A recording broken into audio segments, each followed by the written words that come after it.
নেত্রী সাবেক প্রধানমন্ত্রী ও বিএনপি চেয়ারপারসন বেগম খালেদা জিয়া আর আমাদের মাঝে নেই। ইন্না লিল্লাহি ওয়া ইন্না ইলাইহি রাজিউন।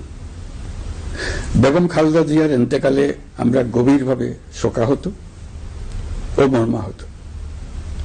তার মৃত্যুতে জাতি এক মহান অভিভাবককে হারিয়েছে।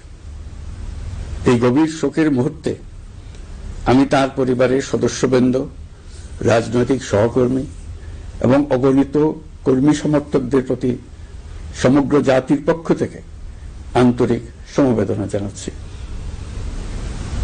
মহান আল্লাহর কাছে আমার প্রার্থনা, তিনি যেন আমাদের সবাইকে এই গভীর শোক কাটিয়ে ওঠার শক্তি দান করেন।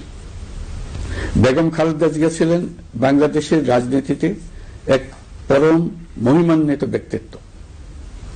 গণতন্ত্র, বহুদলীয় রাজনৈতিক সংস্কৃতি এবং জনগণের অধিকার প্রতিষ্ঠার সংগ্রামে তার অসামান্য ভূমিকা ইতিহাসে অম্লান হয়ে থাকবে। স্বৈরাচার ও ফেসিবাদের বিরুদ্ধে তার আপোষহীন নেতৃত্ব বারবার জাতিকে গণতন্ত্রহীন পরিস্থিতি থেকে উত্তরণের পথ দেখিয়েছে এবং মুক্তির প্রেরণা জুগিয়েছে।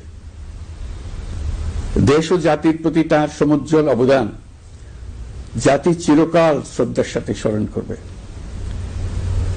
তার দীর্ঘ রাজনৈতিক যাত্রা, গণমুখী নেতৃত্ব এবং প্রিয় মাতৃভূমির স্বাধীনতা ও সার্বভৌমত্বকে সমুন্নত রাখতে তার অবিচল ভূমিকা অবিস্মরণীয় হয়ে থাকবে।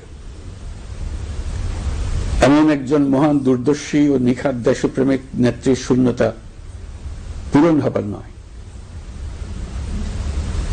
প্রিয় দেশবাসী, এই শোকাবহ মুহূর্তে আপনাদের প্রতি আমার উদাত্ত আহ্বান, আসুন আমরা সবাই যার যার অবস্থান থেকে মহান আল্লাহর দরবারে বেগম খালেদা জিয়ার বিদেহী আত্মার মাগফিরাত কামনা করি।